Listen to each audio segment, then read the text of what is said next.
Halo Sobat Pagi Smart Listener, apa kabar Anda pagi hari ini ya? Seperti biasa, setiap hari Kamis ya, tepatnya di jam 11 hingga jam 12 yang nanti saya akan menghadirkan satu program spesial untuk Anda, tentunya di Makassar Insight ya.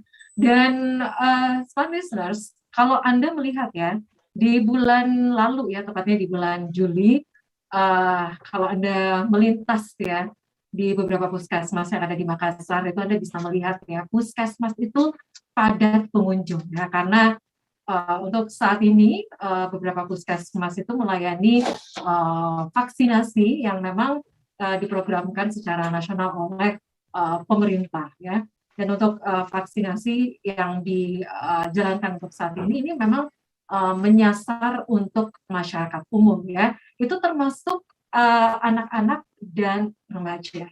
Nah, berbicara mengenai anak-anak dan remaja, Smart Listener, saat ini Ikatan Dokter Anak Indonesia atau IDAI telah menyetujui percepatan vaksinasi COVID-19 untuk anak usia 12 hingga 17 tahun.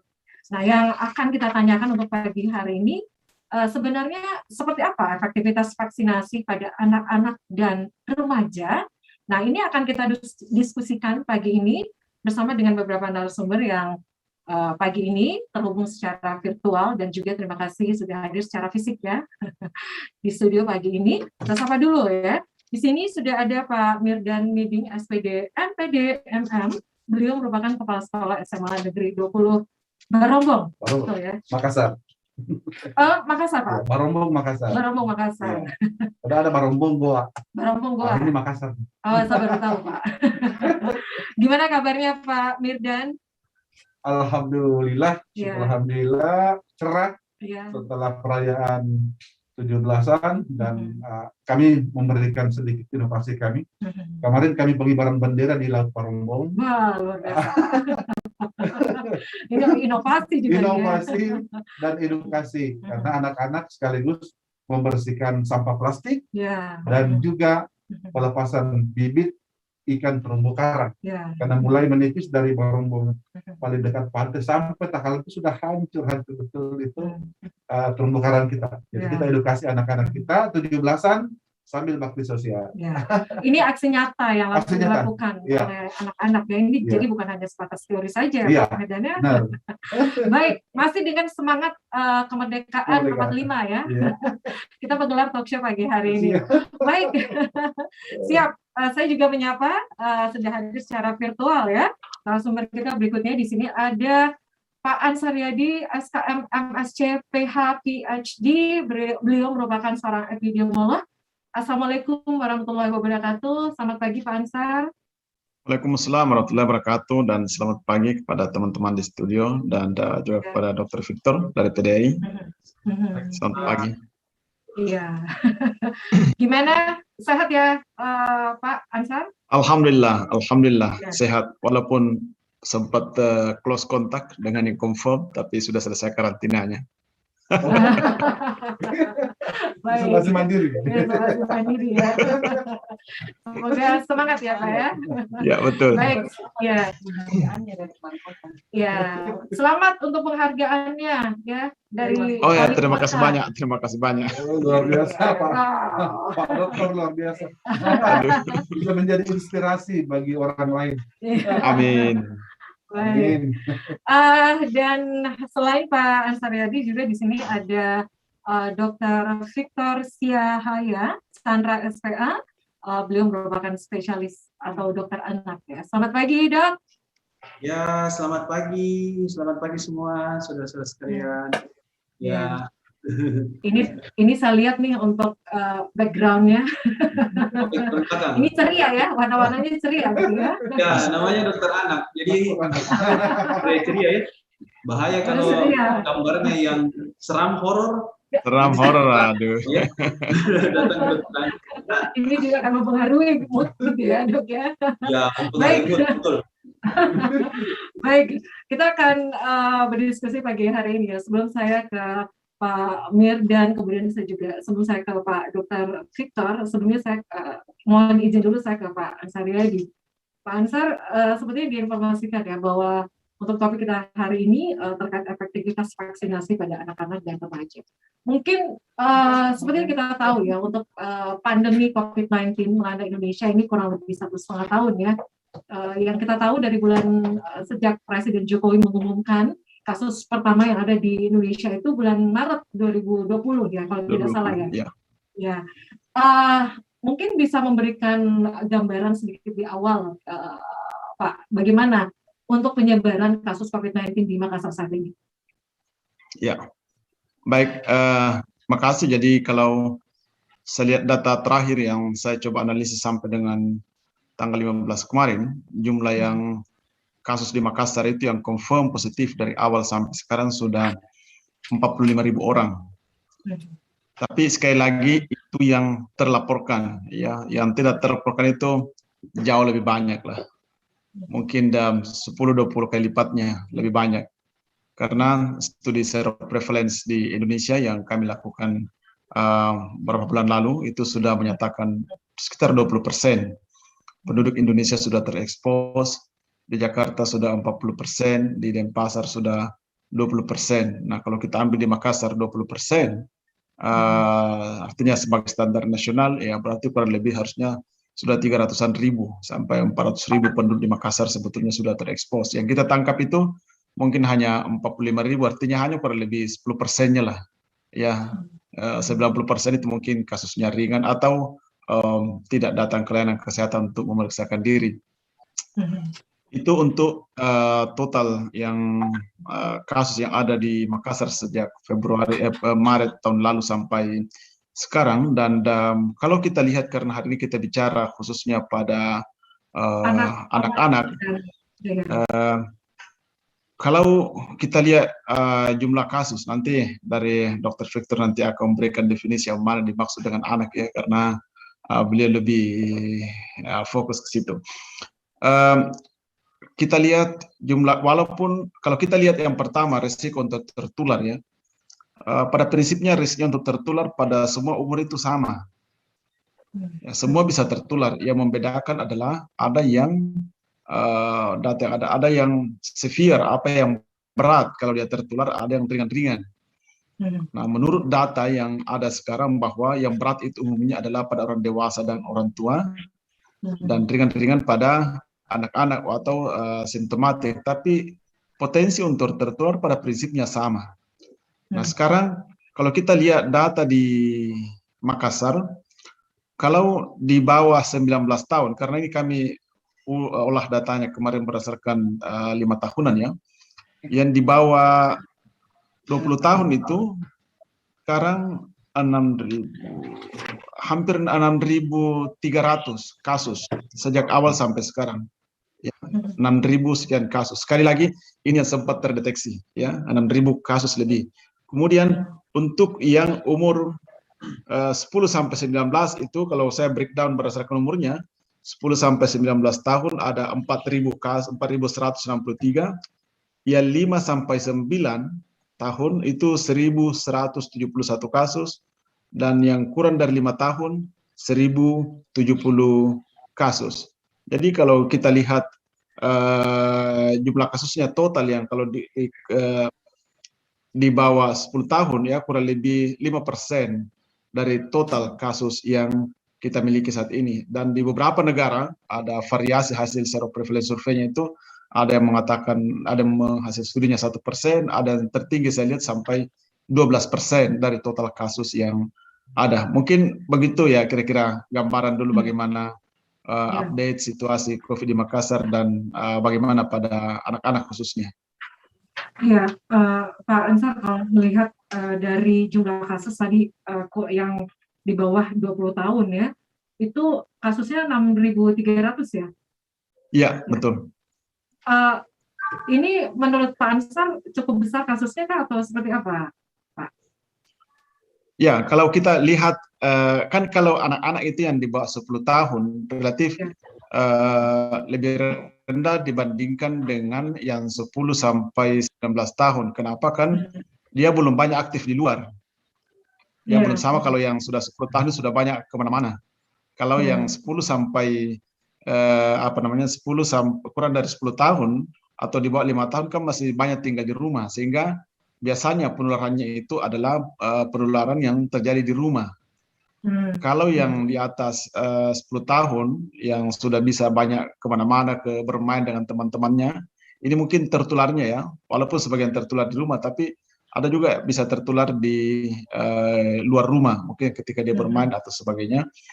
Tetapi kalau kita perhatikan memang rendahnya masih yang di bawah 10 tahun itu kan sekali lagi sekolah belum dibuka, itu membuat mereka lebih rendah dibandingkan dengan kelompok-kelompok umur yang aktif, yang seperti kita ini yang remaja dewasa kan harus bekerja di luar dan sebagainya, sehingga risiko untuk terekspos itu jauh lebih tinggi dibandingkan dengan yang anak-anak. Tapi sekali lagi, kalau kita lihat probabilitasnya, kalau dia dibiarkan terpapar secara natural, alamiah, prinsipnya peluangnya untuk terpapar sama.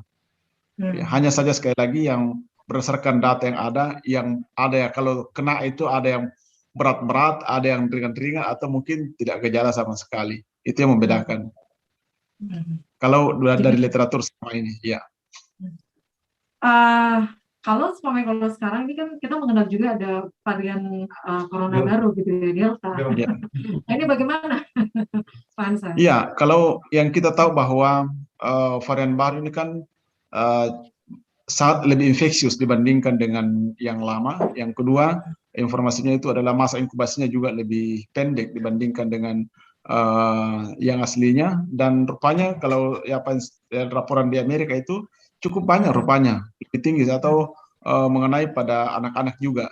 Nah, ini kan timbulnya kasus yang lonjakan kasus di Makassar dalam sejak Juni ini kemarin, yang salah satu faktor penyebabnya itu adalah adanya varian baru yang sangat infeksius dan juga cukup tinggi pada anak-anak. Tapi sekali lagi, secara keseluruhan jumlah kasus pada anak-anak itu yang di bawah 10 tahun ya, kurang lebih itu tadi 5% dari totalnya. Tapi sekali lagi, ini yang terlaporkan. Nah, dan hasil prevalence survey, artinya yang ada di masyarakat, yang dites di masyarakat itu ada variasi antara itu tadi ada 1% sampai 12%.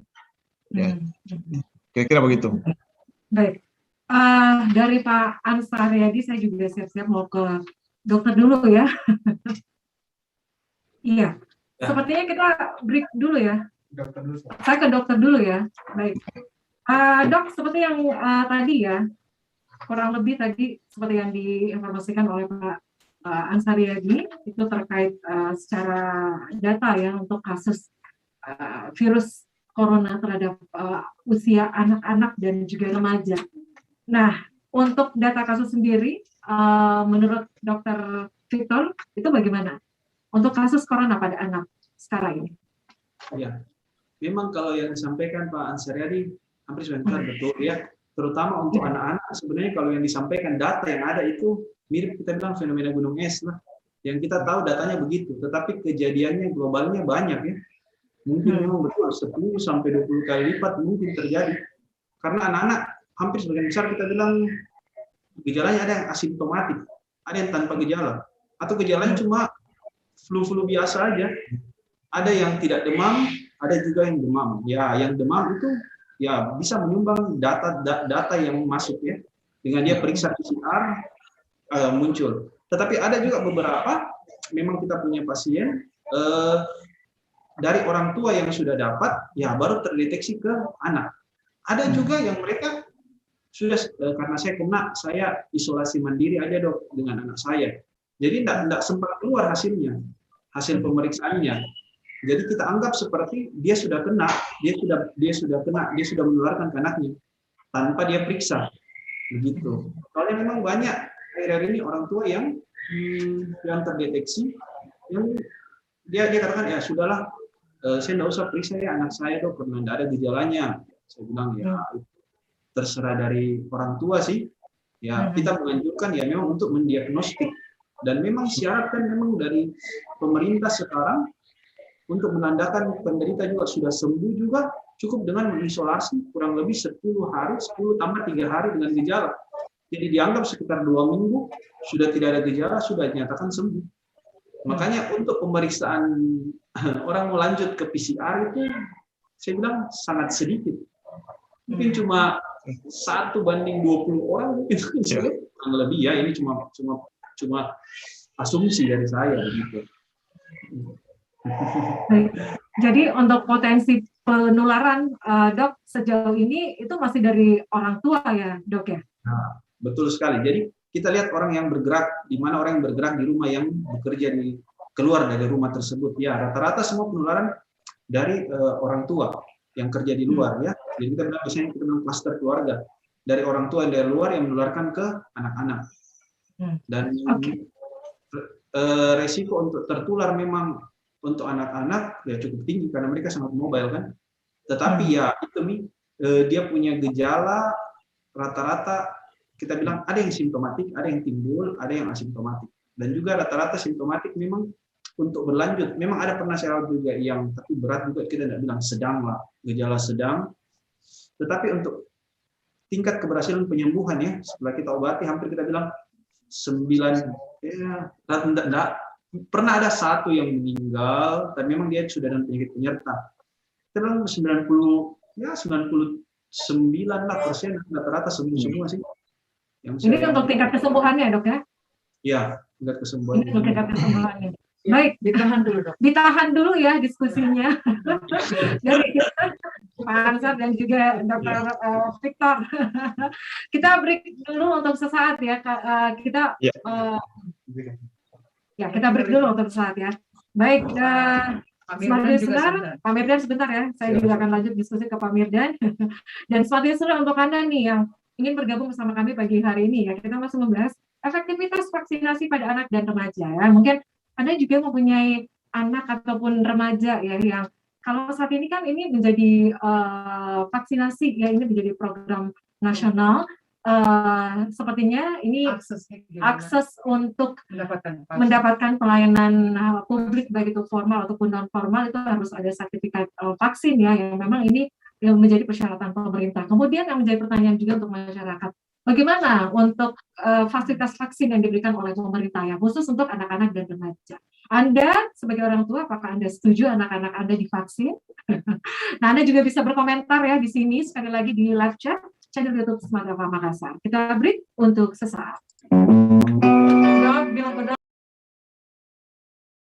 Smart Listener, Anda masih bersama kami di Makassar Insight ya. Untuk pagi hari ini kami masih membahas mengenai efektivitas vaksinasi pada anak dan remaja ya.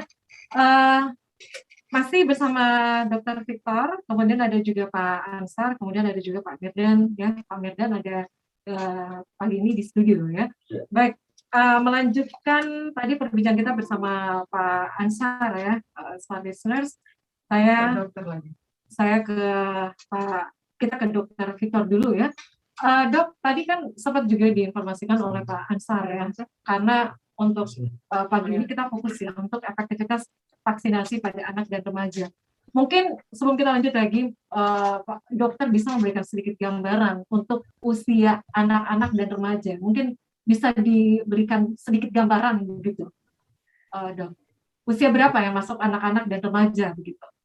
Oh iya, jadi memang itu perdebatan dari saya masih sekolah sampai sekarang, itu perdebatan usia agak ribet. Kalau menurut Dokter sendiri seperti apa?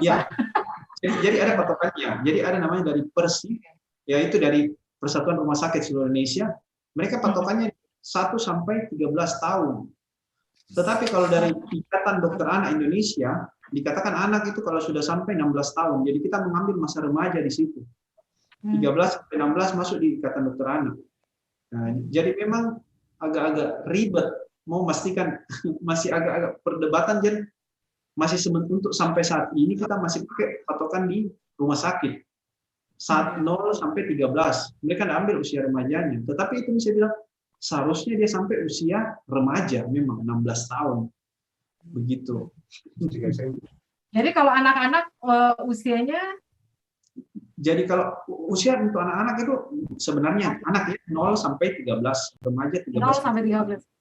0 sampai 13 tahun ya. Kalau remaja 13 sampai 16 tahun ya.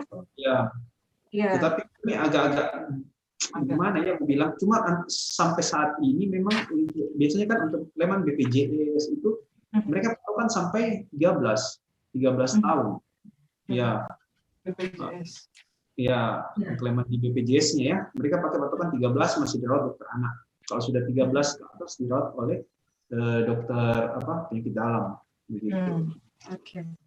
Baik, Dok, ini kan kalau saat ini ya program vaksinasi ini dimasifkan ya, bukan hanya untuk masyarakat umum ya, termasuk anak-anak dan juga remaja. Nah, kalau menurut dokter sendiri, bagaimana Anda melihat program dari pemerintah itu untuk memasifkan vaksin untuk anak-anak dan remaja, Dok? Nah, sebagai orang tua kan karena kita juga merasa khawatir juga ya. Ini untuk orang dewasa saja yang mau disuntik vaksin itu masih deg-degan gitu ya, masih was-was.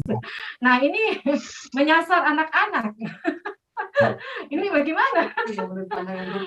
Dokter bagaimana? Pak Ansar juga bisa menambahkan dulu sebentar ya. Jadi untuk vaksinasi terus terang pemerintah memang sudah tepat mengambil vaksinasi yang sudah pernah dijalankan, sudah lama dijalankan sebelumnya di orang tua ya, yaitu Sinovac. Seperti kita tahu pemberian Sinovac juga yang sudah jalan kurang lebih sudah 1 tahunan ya, kalau tidak salah ya kurang lebih. Belum sampai ya, belum 1 tahun, hampir 6 bulan, hampir 6 bulan. 6 bulan itu sebenarnya efek samping, side effect yang muncul itu kan sebenarnya jarang sekali. Ya, paling gejala-gejala KIPI kita bilang kejadian ikutan pasca imunisasi itu kurang lebih yang ada ya, yang mengeluh paling cuma nyeri otot, rasa ngantuk, makan banyak, kan gejala-gejala side-effect-nya ringan. Memang beda dibanding vaksinasi lain seperti yang AstraZeneca atau Moderna ya.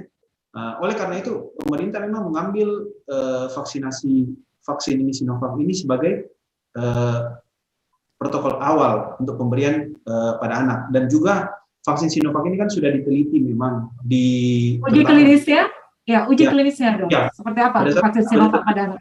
Uji klinis memang berbeda-beda di tiap negara. Mungkin berhubungan sama varian dari virus COVID ini ya. Tetapi dari yang saya lihat dari Cina memang tingkat efikasinya cukup tinggi. Ya, mereka memang bagi memang untuk resiko anak dengan terkena kasus yang asimptomatik, tetap dia bisa kena, tetapi kasus yang asimptomatik yang tanpa gejala itu tinggi, 90-an%. Dia boleh tanpa gejala kalau sudah divaksin. Untuk masuk ke rumah sakit memang kecil. Jadi risiko masuk ke rumah sakit sangat rendah, itu cuma main di sekitar 30-an ya, kalau saya 30-an% dia untuk risiko masuk ke rumah sakit. Tetapi untuk hampir kita bilang tanpa gejala itu kita bilang kurang lebih 90-an%. Dan efikasinya maksudnya pada anak-anak itu mereka teliti risiko untuk efek samping hampir minimal sekali. Tidak ada KIPI-nya begitu. Dibanding memang vaksinasi lain. Ya, oleh karena itu memang pemerintah ya pasti mengambil yang vaksinasi ini, yang Sinovac ini. Dan berdasarkan pengalaman kan sampai saat ini yang dilaporkan KIPI pasca Sinovac ini hampir minimal sekali kan, tidak ada keluhannya. Baik, Dok. Ya, ini juga bisa memberikan edukasi kepada masyarakat begitu. Ada yang mengatakan untuk apakah itu anak-anak divaksin katanya. Sebenarnya sudah dari IDAI sudah katakan kurang lebih anak untuk terkena COVID-19 ini kurang lebih kita bilang 12,6%. 12,6%. 1 dari 8 orang anak di Indonesia berisiko memang untuk terkena COVID-19 ini. Memang kita bilang anak itu gejalanya minimal, tetapi siapa mau tahu kalau kita dapat tiba-tiba gejalanya yang berat. Kemudian kedua, anak ini kan mobile ke sana kemari, dia boleh menularkan kepada orang dewasa, terutama lansia. Nah itu yang kita takutkan, kalau dia menularkan, dia kan tidak ada gejala, dia bermain, dia tularkan ke orang lain. Nah itu yang bahaya, karena ini kan kita bilang COVID ini sama kita bilang apa ya, penyakit yang tidak jelas, gejalanya pada setiap orang bervariasi. Ada orang yang kena, ya bisa saja dia jalan-jalan ke sana kemari, aman. Tapi ada yang kena tiba-tiba jadi sesak, tidak boleh bernapas, kasihan kan. Orang dewasa yang produktif, apalagi masih saat-saat ini lumayan juga kasusnya yang dengan masih produktif, masih pencari kerja, baru dia kena COVID-19 ini, kasihan kan, keluarganya terbengkalai, mau makan apa semua kan, kasihan begitu ya. Otomatis kita harus cegah sebenarnya populasinya ini sementara diteliti juga sampai ke populasi di 3 tahun, umur 3 tahun. Ya, 3 tahun ya. Sekarang ini masih uji klinis ya, Dok ya? Nah, salah ya? Sudah kalau di China penelitiannya memang sudah hampir rampung. Yang terakhir kejadian juga ikutan pasca imunisasinya sangat minimal. Ya khusus Sinovac ya. Cuma kalau yang lain yang Moderna AstraZeneca saya belum baca. Jadi yang Moderna belum ya. Masih Sinovac ya. Dok, ini saya juga pada membaca ya. Efektivitas vaksin untuk anak usia di bawah 18 tahun itu baru terlihat jika sudah disuntikan kepada 26,7 juta anak dan remaja. Ini bagaimana, Dok?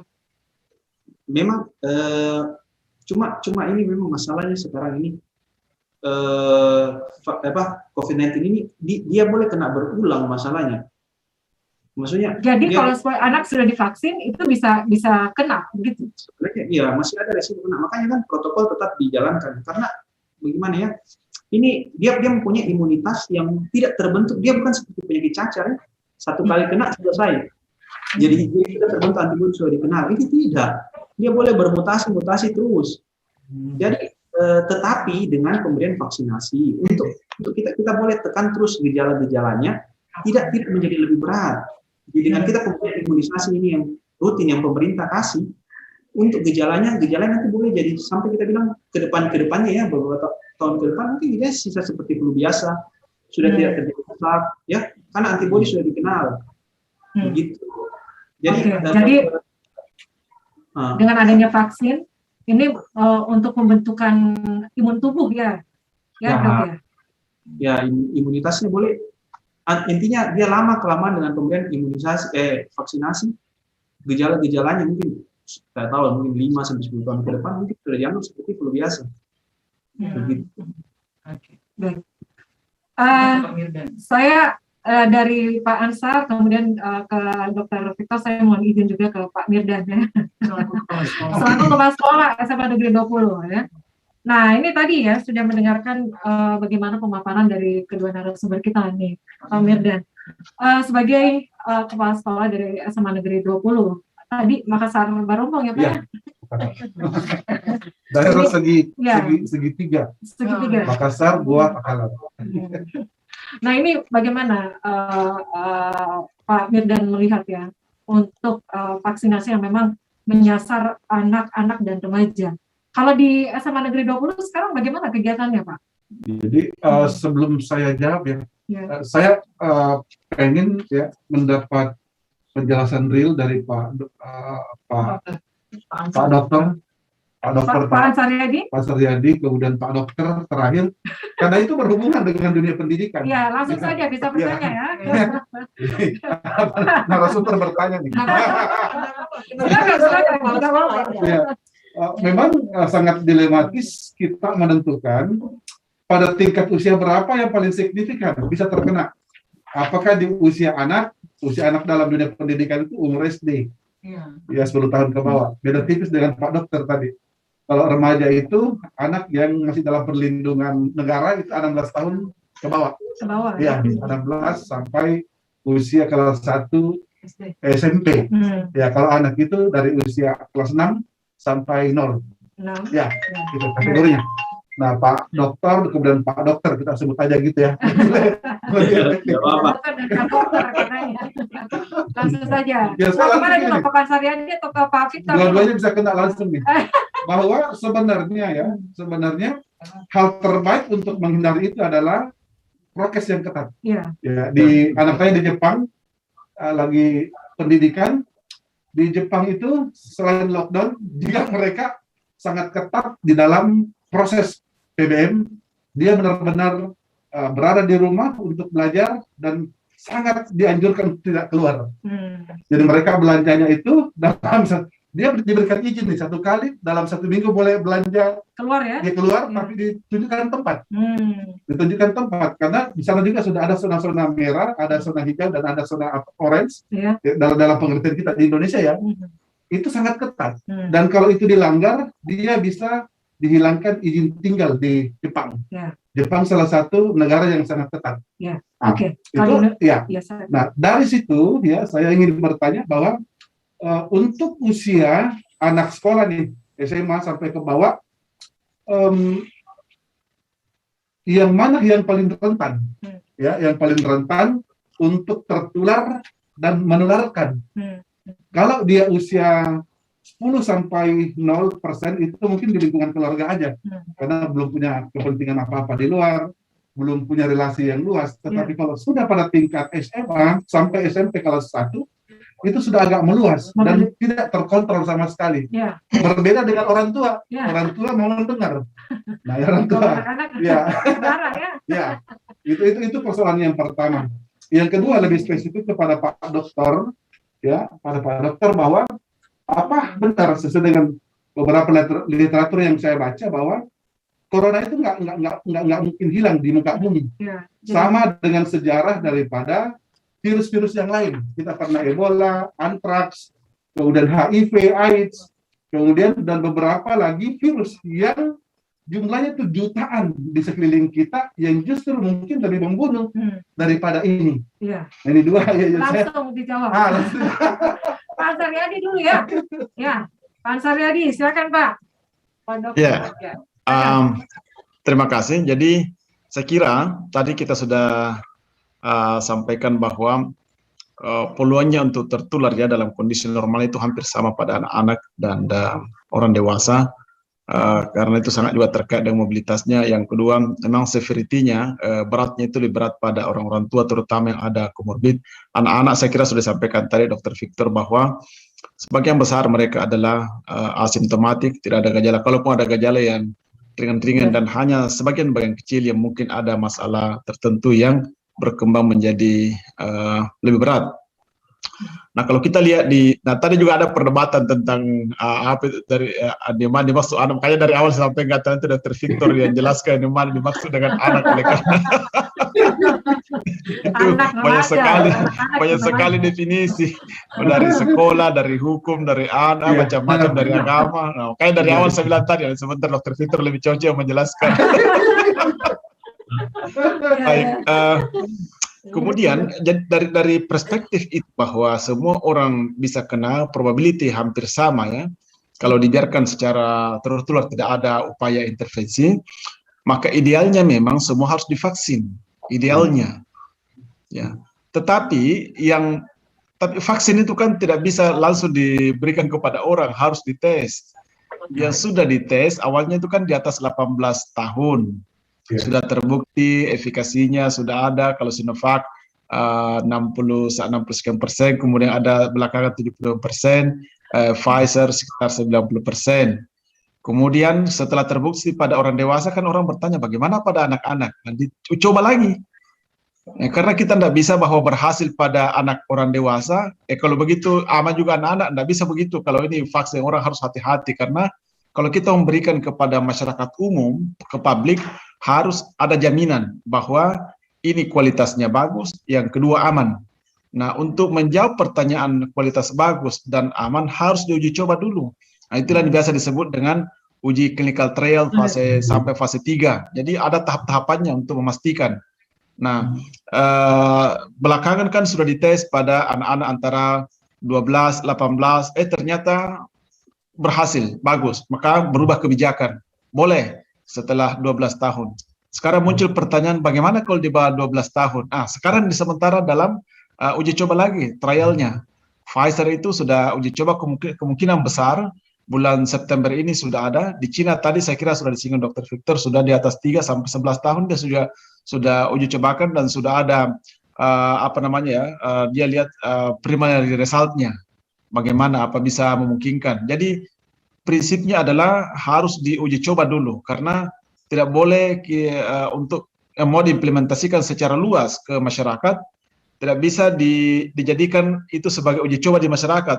Sudah yang dipakai di masyarakat itu harus sudah terbukti dan terjamin.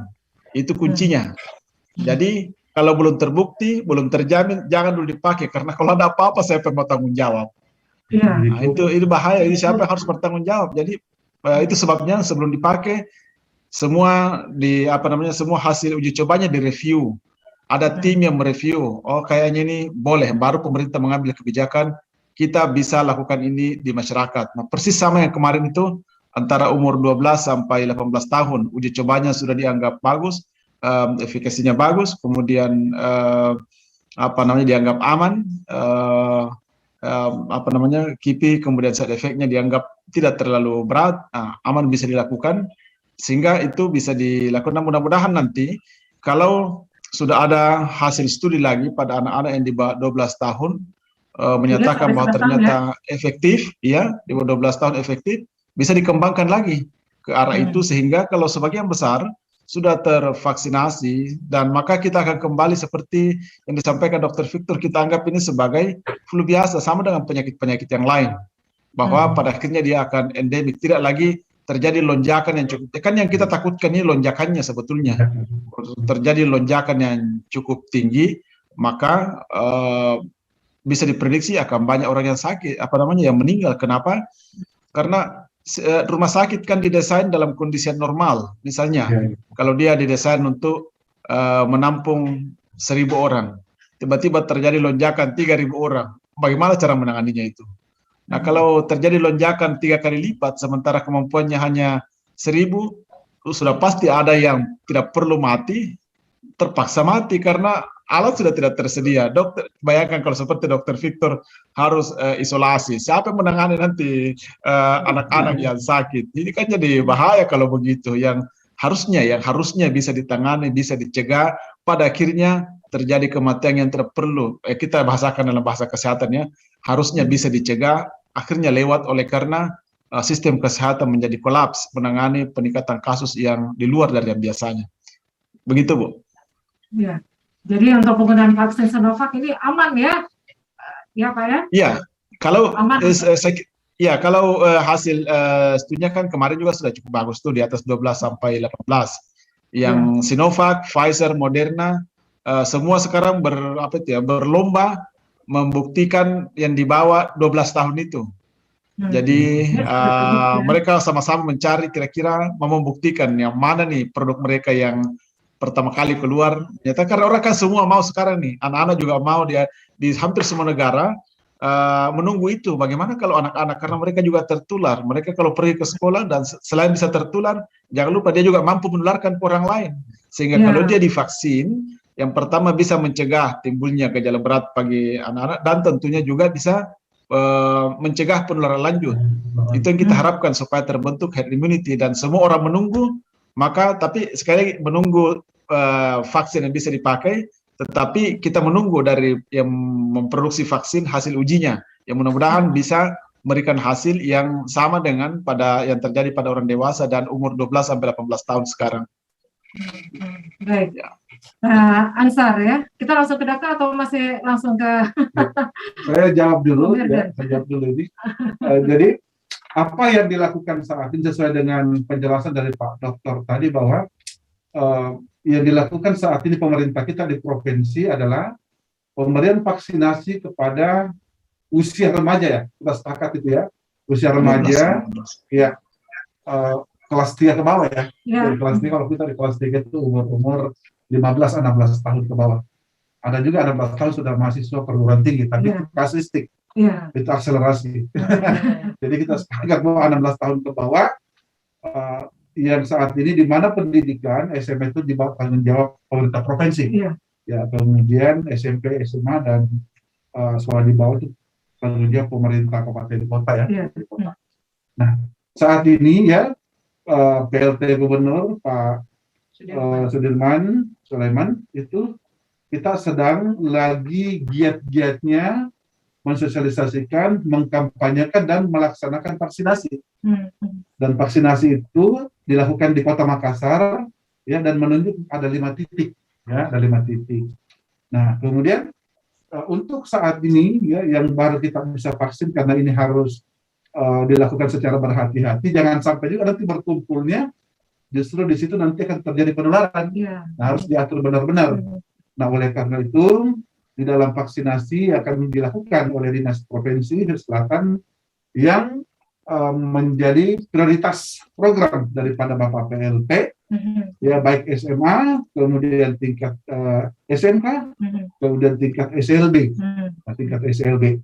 Nah, yang menjadi pertanyaan kita saat ini ya, setelah kita vaksinasi ya untuk 3 tingkatan kelas 10, 11 dan 12 ya, apa kira-kira setelah divaksin ini vaksin ini dia akan menjadi antibody ataukah akan sama dengan bibit-bibit yang lain ya, dia akan melawan ketika ada, dia akan reaktif ketika ada penyakit yang sejenis masuk, ataukah hanya memberikan kekebalan tertentu saja beberapa jenis penyakit yang terkait dengan COVID corona ini. Ya, seperti pertanyaannya ke dokter langsung. Pak dokter ya, karena ini klinis. Pak dokter, Pak dokter, karena ini pertanyaan klinis. Mohon izin Pak Ansar, beralih ke Pak Victor. Cukup singkat ya, Dok.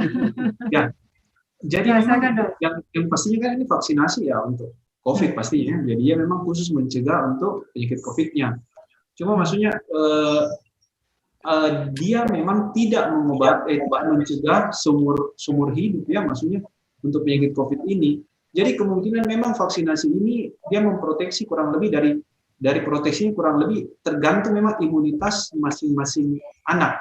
Ya, ada yang 1-2 tahun. Tapi memang kalau saya lihat dari teorikalnya, mereka menganjurkan paling tidak 1 tahun sekali. Atau kalau kita mau cek antibody, kita mau cek antibodinya, kalau antibody masih tinggi ya mungkin kita tidak perlu untuk vaksinasi.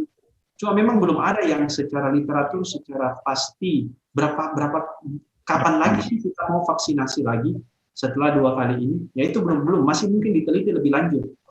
Jadi untuk saat ini memang dengan kita pemberian vaksinasi 2 kali sudah mampu menurunkan sudah mampu untuk meningkatkan sistem imun dan mencegah kasusnya tidak menjadi lebih berat dari COVID-19 ini. Jadi mungkin untuk saat ini kita memang harus menunggu penelitian lebih lanjut. Kira-kira ini boleh melindungi seberapa lama sih ini vaksin COVID-19 ini? Dan memang pemerintah selalu mencari cara bagaimana sih kita mau lebih lama kita boleh terlindungi dari COVID-19 ini ya, dengan pemberian awal-awal dulu untuk nakes, awalnya ya untuk pemberian vaksin Moderna untuk memperpanjang durasi perlindungan dari COVID-19 ini. Dan disertai dengan berbagai macam varian. Ada varian, kan virus memang khasnya begitu, dia bermutasi sama virus influenza itu. Pemberian vaksinasi betul, vaksin influenza itu pemberiannya tiap tahun diberikan 1 kali. Untuk awal diberikan 2 kali, kemudian 1 tahun 1 kali kita berikan vaksinasinya untuk perlindungannya. Karena mutasi varian dari virus tersebut. Makanya seperti virus influenza kan ada H1N1, H1N2, dia bermutasi-mutasi. Tetapi makin lama dengan pemberian vaksinasi tersebut ya dia akan menurunkan severity dari gejala dari COVID-19 tersebut. Dia nanti pasti akan makin lama makin ringan. Begitu Pak. Jadi oleh karena itu dianjurkan sekali, terutama kenapa sih mau diambil 12 tahun ini? Kenapa tidak diambil dari bawah? Ya, selain memang dari tadi sudah dikatakan bahwa vaksin tersebut sudah dilakukan penelitian pada anak di atas 12 tahun. Kedua juga, anak-anak umur 12 tahun dia mampu memberitahu kalau dia ada kejadian ikutan pasca imunisasi, contoh ada nyeri suntikan, ada pusing, dia mampu untuk dia mengungkapkan secara detail. Dibanding anak-anak yang masih 12 tahun, mungkin kalau dia sakit dia diam-diam takutnya dia jadi lama-lama. Kalau dia nggak bilang kan tentu lebih berat, atau dia muncul sakit lain. Kalau anak dia 11 tahun kan dia mampu mengungkapkan, saya nggak enak habis vaksin, ada sesak apa, itu kan boleh sampaikan ke orang tua, sehingga dimasukkan ke kejadian ikutan pasca imunisasi itu, sehingga dapat dilakukan penelitian lebih lanjut. Oke. Jadi efektivitas vaksinasi pada anak dan remaja ini aman ya, Dok ya? Nah, ini ada, saya langsung aja ya, karena ini penting di dunia pendidikan gini, Pak Dokter ya, karena ini sifat klinis juga, kasus klinis. Hampir ya semua kepala sekolah di Sulsel itu udah vaksin, itu satu ya. Kemudian setelah itu para pendidik ya, tetapi ada kalau saya nggak salah ada 11 ya jenis penyakit yang tidak boleh divaksin. ya, diantaranya kena gula, ya, asam urat, kemudian tekanan darah tinggi, dan beberapa lagi penyakit yang akut nih. Nah, sementara insya Allah di tahun ini mudah-mudahan Makassar, karena ada beberapa kabupaten kota yang udah pertemuan terbatas. Katakan ada di Toraja sudah bisa, kemudian Wajo, Sopeng, ya. Ini untuk persiapan tatap muka ya? Tatap muka, ya, walaupun terbatas. Iya, ini untuk guru dan juga anak-anak ya. Iya. Nah, ini Pak Dokter, dari kasus-kasus penyakit-penyakit akut tadi itu, apakah ada cara lain selain tidak divaksin? Apakah ada cara lain untuk memberikan proteksi untuk tidak tertular dan menularkan kepada anak didiknya secara klinis, ada nggak? Oh iya, sebenarnya kalau untuk keluar kan semua kembali ke protokol lagi sebenarnya. Ya, protokol dan menjaga imunitas tubuh ya. Iya, karena hasilnya sebenarnya kalau dia mau tertular semua dari saluran nafas kan. Belum ada patokan yang lain, jadi semua dari hidung, mulut itu ya. Mata itu yang masih simpang siur, nggak mengerti. Mata ini katanya mata boleh tertular dari percikan ya, itu saya belum. Cuma maksudnya yang khas dari saluran nafas. Oleh karena itu dengan kita menggunakan masker, nafasnya kita punya nafas nggak keluar ya, otomatis untuk menularkan itu sangat kecil. Dan kedua memang tangan, kalau tangan kadang kita punya yang berhubungan sama masker, nah itu yang memang beresiko juga karena namanya kuman itu berapa mikron, cuma kecil ya, virusnya kecil sekali. Tersentuh saja di ujung jari kecil ya, tidak ada yang tahu begitu ya. Otomatis proteksi di sekitar muka, kemudian supaya kita tidak kena ya, tidak menjadi lebih berat ya, otomatis sistem imunnya ditingkatkan. Oke. Dan kita tahu sendiri tuh masa COVID ini orang dengan gangguan jiwa semakin tinggi kan pastinya. Sekali kita mau menyentuh, pikir lagi. Nanti saya kena begini ya gitu. Oke. Untuk diskusi kita ini sepertinya nggak cukup ya 1 jam ya. Harusnya 2 jam. Harusnya ditambah lagi. Mungkin bisa disimpulkan ya dari diskusi kita pagi ini. Mungkin saya langsung saja ke dokter dulu atau ke Pak Asaryadi dulu? Dokter dulu, silakan. Efektivitas vaksinasi pada anak dan remaja ya, langsung saja. Dokter Victor, silakan. Ya, jadi sebenarnya efektivitas vaksinasi COVID ini pada anak dan remaja sangat bagus ya. Terutama dia boleh memproteksi memang kurang lebih 90%. Case. Jadi saya sangat menganjurkan pada orang tua sekalian, tolonglah vaksinasi anaknya. Itu bukan cuma untuk mencegah anak tidak terkena penyakit yang berat, tapi juga untuk mencegah orang-orang lain di sekeliling kita, walaupun mungkin bukan keluarga kita boleh mencegah untuk dia tidak terkena COVID-19. Karena kasihan kalau dia mendapat gejala yang seharusnya yang lebih berat, yang kita boleh hindari ya dengan penggunaan protokol penggunaan masker, mencuci tangan itu. Jadi otomatis vaksinasi sangat dianjurkan sekali untuk para anak kita ya. Baik. Dok, dari saya ke Pak Ansar, silakan untuk closing statement-nya Pak Ansar untuk efektivitas vaksinasi pada anak dan remaja, bagaimana? Baik, begini, vaksinasi yang kita lakukan sekarang ini belum sampai pada eradikasi. Eradikasi artinya itu menghilangkan penyakit ini di muka bumi, belum sampai ke sana.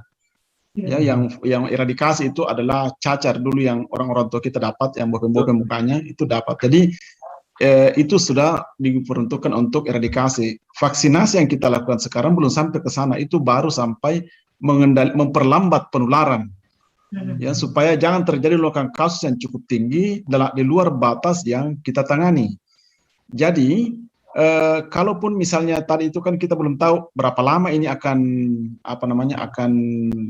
tahan kita punya imunitas, itu masih dalam penelitian, tetapi sudah ada bukti bahwa ini bisa memberikan perlindungan sehingga jumlah kasus itu sudah bisa diperlambat, tidak melebihi batas yang bisa kita tangani. Sama dengan kalau kita naik mobil kira-kira ya, kita tahu kita akan melewati di jalanan rusak, kita ganti bannya, walaupun ada goncangan, tetapi kita sudah sampai muntah-muntah lah di mobil. Ya, kira-kira begitulah analogi yang kita lakukan sekarang. Kita vaksinasi seluruh anak-anak yang sekarang sudah di-approve, mulai dari 12 tahun sampai ke atas, dan kita tunggu nanti hasilnya yang di bawah 12 tahun. Kalau ini kita sudah lakukan, maka terproteksi penduduk kita, baik untuk tertular dan mudah-mudahan bisa mencegah untuk penularan lanjut sehingga kita bisa beraktivitas kembali seperti sedia kala. Amin, amin, ya Rabbal Alamin. Terima kasih untuk Pak Ansariadi dan juga Dr. Victor untuk informasinya. Ya, Insya Allah nanti lain waktu. Insya Allah kita akan sambung lagi lain waktu ya. Selamat lanjutkan aktivitasnya. Terima kasih banyak Dr. Victor. Terima kasih banyak. Ya. Selamat siang. Selamat siang. Selamat siang. Ya, baik. Kita langsung saja nih. Kembali ke Pak Mirdan ya. Wah, ini diskusinya tidak cukup 1 jam ya, kita harus tambah. Harusnya nambah 2 jam.